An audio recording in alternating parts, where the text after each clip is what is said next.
Hey guys, subscribe for daily content, and if you're shopping for gear, make sure you check out the description for the newest items at some of the very best online retailers. There's also links for some of the items that I personally recommend. Thanks!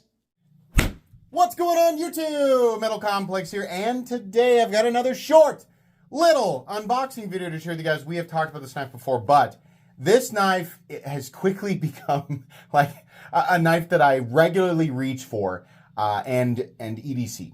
I have two other versions of this knife, and initially I wasn't completely sure. Then with the second version, I just, it was basically rotating in and out every other knife in between the stuff that I prefer to carry and other stuff that I, carry for review. Demko, by surprise, sent me another variation of it, and yes, I will give this one away. But I am excited to test this one out and see if I actually like it better than the one that I'm preferring right now. Thanks so much to Demko for sending this in. This is available. They've got a whole bunch of different variations of it. I really like this knife. I have reviewed it. I recommend it. Pick the one that fits your budget, right? They've got the less expensive and the more expensive ones, but it is a really, really good knife. Thanks to my patrons for supporting me. Follow me on Instagram and make sure your notifications are turned on for the Metal Complex YouTube channel.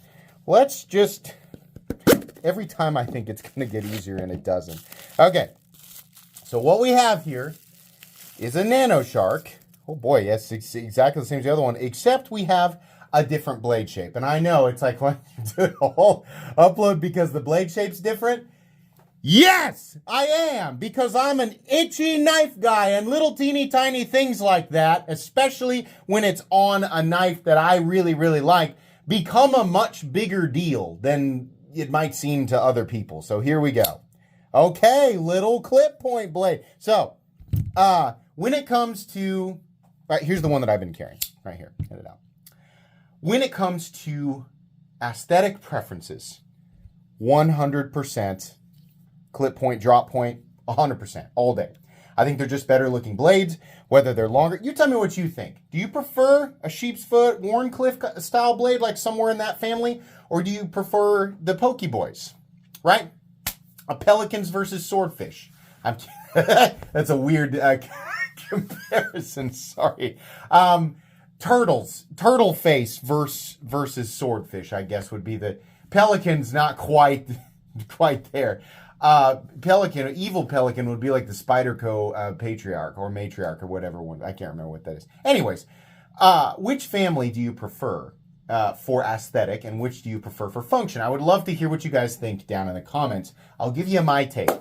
Aesthetically, I don't care if it's a longer or shorter blade, excluding trailing point and Persian style blades, because those are a little bit weird to me.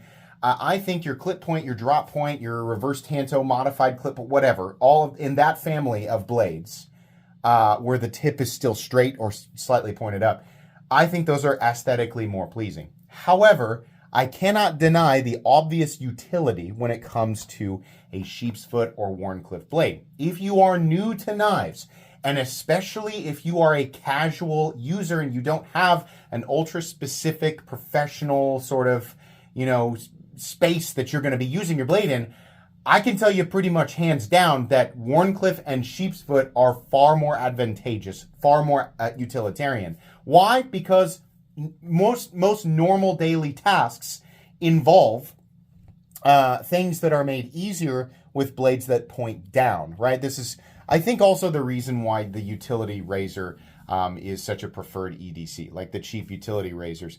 I do a lot of draw cuts and package opening and things like that. And when you have what I call the nose or the tip of the blade down, especially when you can get your finger up here, it's much easier to do cuts that involve tasks like that, right? Or shaping cuts, I do a lot of that. Down here in the office, there's a bunch of stuff that I do off camera. It's just typical office work, right? But having a little blade like that is so easy. However, if you are doing more slicing tasks, especially like people who, like skin animals out, like after hunting, well, then it's usually a different geometry of blade too, but usually a completely different blade shape, right? Different blades are good at different types of things and everything in between.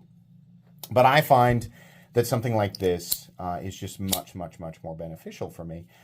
even though I like this one a lot more. Now, this is a really stubby blade, so I think in this case, some people might say, I'm typically with you, but in this case, I think that the shark's foot or whatever looks better. I don't know.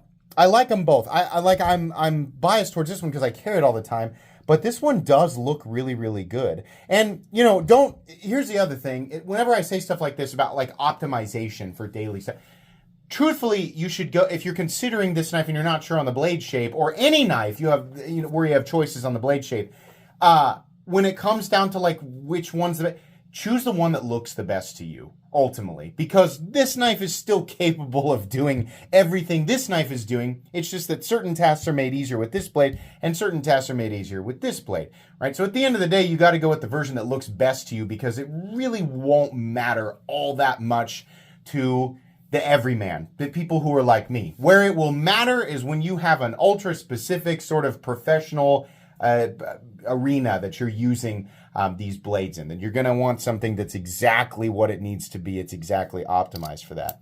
As is the case, lockup is completely and totally solid. Little bit of stick on this guy, but you know what? There was a little bit of stick on this guy when I first got it, and it is absolutely gone. It does not exist anymore. So I would say maybe 50 to 100 open and close, and I don't think I'll see that anymore. Same with the action there. It's nice and smooth, but it just is going to take a just a little tiny bit to break in. It actually feels exactly the same. It feels exactly the same. This one's just had a little bit more time to break in. So, yeah. This guy, probably going to be exactly the same thing, honestly.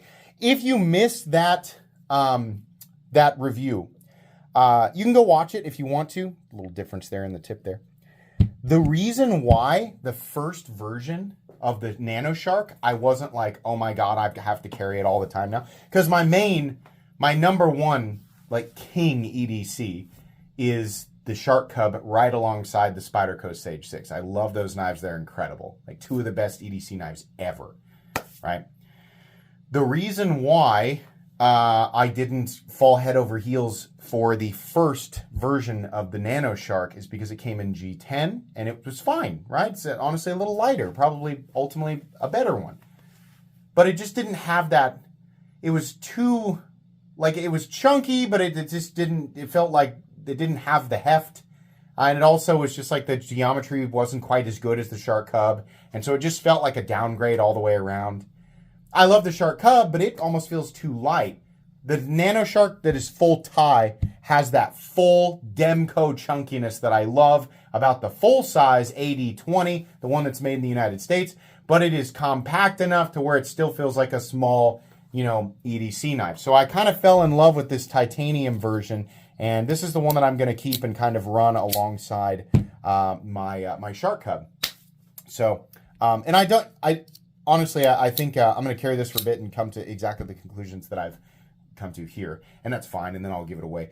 But yeah, the full titanium versions, if you are like me, those are the ones that are most preferable. They're also the most expensive. If you don't care about them maintaining that Demko heft and chunkiness, but you still want the knife, well, buy the G10 version. Or, you know, if you want to save some money and you want it to be lighter weight, then buy the G10 version that has the less expensive blade steel on it. But either way, whatever version of it, it's a really good knife. I love it a lot. And this clip point one is cool too. They really need to get on the satin DLC train.